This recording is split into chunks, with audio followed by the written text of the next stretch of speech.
Congress party आज की तारीख में संघर्ष कर रही है और उनके सबसे बड़े चेहरे सड़क पर उतरकर जनता के बीच जाकर वहां पर भारत जोड़ो यात्रा ही सही उसके जरिए अगर राजनीति को या वोट को अपनी तरफ खींचने की कोशिश कर रहे हैं तो क्या दिक्कत है इसमें?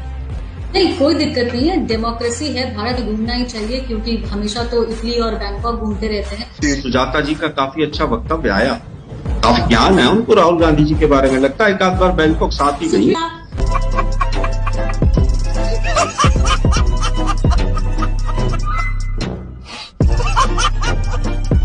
नहीं होता मित्रों, मैं शासन में बैठा हूं, मुझे मालूम है इस प्रकार से रुपया इतनी तेजी से गिर नहीं सकता। अरे अगर नेपाल का रुपया नहीं गिरता है, बांग्लादेश की करेंसी नहीं गिरती है, पाकिस्तान की करेंसी नहीं गिरती, श्रीलंका की करेंसी नहीं गिरती, क्या कारण है हिंदुस्तान का रुपया पतला होता जा रहा है? ये चीजें देखता हूं, मन को इतना संतोष होता है।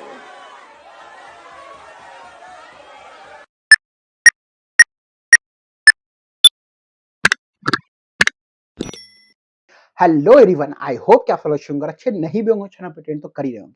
अभी हम लोग देखने वाले गोदी मीडिया के एक्सपोज वीडियोस। हर वीडियो का देने वाला हूं मैं अपना ओपिनियन कि मैं इस टॉपिक पे क्या सोचता हूं। तो आप लोगों से रिक्वेस्ट है, चैनल के साथ जुड़ जाए, सब्सक्राइब कर ले, फ्री ऑफ कॉस्ट है। तो स्टार्ट करते हैं पहली वीडियो के साथ। Given the multiple allegations of corruption that are now besieging your government, do you get the sense, sir, that your own personal esteem in the eyes of the people of India has fallen some notches because of these allegations? And can you assure this audience, sir, that to the best of your knowledge, during the no confidence motion, no money exchanged hands and the Congress party and your government did not purchase votes to stay on in power, sir? I have no knowledge of any such purchases and I am absolutely categorical. I have not authorized anyone to purchase any votes. I am not aware of any acts. फिर एक बार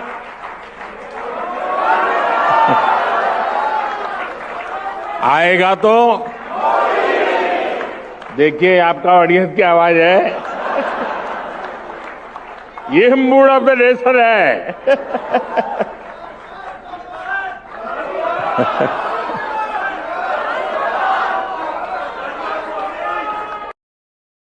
अब जब हम लोग बोलते हैं कि ये है डिक्टेटरशिप, तो लोग बोलते हैं कैसे डिक्टेटरशिप है भाई? कि मतलब सोचो 2014 से पहले पे पहली बात तो ये प्रेस कॉन्फ्रेंस ही नहीं करते हमारे प्रधानमंत्री जी ने, कसम खा लिया कि प्रेस कॉन्फ्रेंस तो बहुआ हमसे ना हो पाएगा।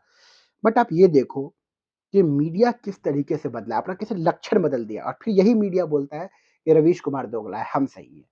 भाई रवीश कुमार पहले भी सवाल करता था, आज भी सवाल करता है और आगे भी सवाल करेगा। पहले कांग्रेस से करता था, अब बीजेपी से करता है, तो वो हो गया दोगला। लेकिन ये लोग जब पहले कांग्रेस सवाल करते थे, अब पूरी तरीके से चाटने पे होते हैं। ये लोग जस्टिफाई करते हैं एक टीवी चैनल पे बैठ के, एक शो चला के, और वहां पे ये डिबेट चल रहा है कि बीजेपी को कैसे भी करके सही साबित कर दो, बस ये दिखा दो कि बीजेपी सही है, बस बीजेपी सही है। मनमोहन सिंह भले ही मौन मोहन बोलते थे ये लोग, मौन मोहन यानी कि ना बोलने वाला आदमी, लेकिन भाई साहब उसके राज्य में ना रुपया का ये हाल नहीं था, जीडीपी का ये हाल नहीं था। लेकिन ये कैसे अंधभक्त को समझाओगे आप? चलो अगला देखते हैं। और मैं कहना चाहता हूं, गुन्नी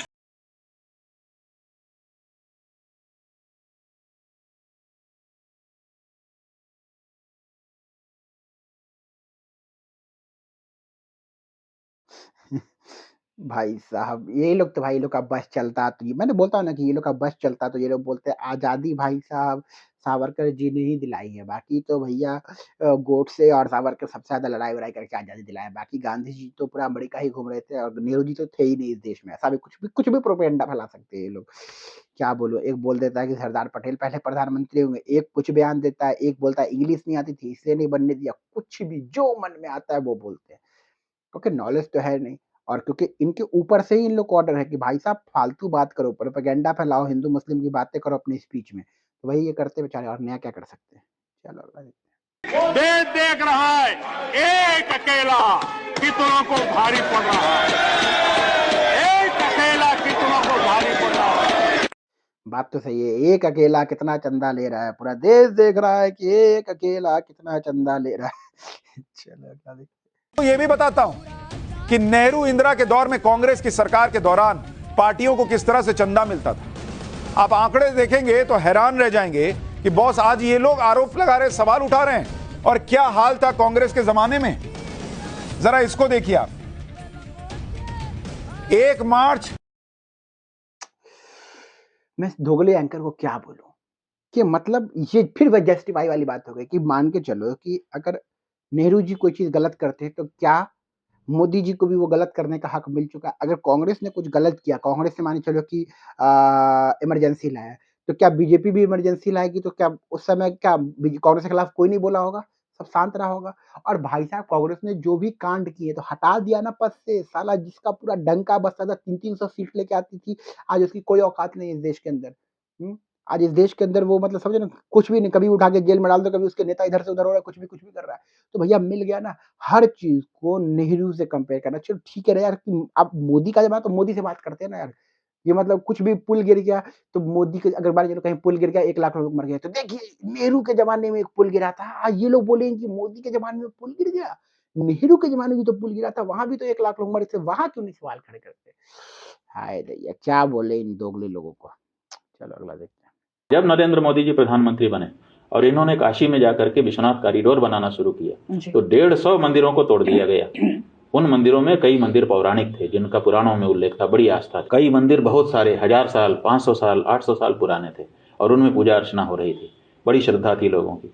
तो इन्होंने वहां विस्तार करने के लिए और सुविधा बनाने के लिए सबको तोड़ करके और मलबे में फेंकना शुरू कर दिया। और वो सब दृश्य हमने देखा, लोगों के बताए जाने पर लोग हमको पकड़ के ले गए कि आपको चलना ही पड़ेगा, देखना ही पड़ेगा। तो हमारे मन में बहुत आक्रोश उत्पन्न हुआ और हम चाहते थे कि ये हमारी सनातनी जनता को ये बात पता चले कि ऐसा किया जा रहा है, लेकिन वहां के अखबार इसको छाप नहीं रहे थे। कोई 145 से ज्यादा मंदिर तोड़ दिए गए, एक अखबार ने नहीं छापा कि मंदिर आज तोड़ा गया, जबकि अखबार और टेलीविजन चैनलों से अपेक्षा की जाती है कि जो कुछ समाज में घटित हो रहा है उसको दर्ज करें। भाई साहब इसलिए नहीं किया क्या? क्योंकि राम मंदिर बनाया ही इसलिए गया है क्योंकि 2024 का चुनाव जीता जा सके। ये बात क्यों नहीं समझ रहा? मंदिर अभी तक पूरी तरीके से कंप्लीट भी नहीं था, उसका उद्घाटन कर दिया गया।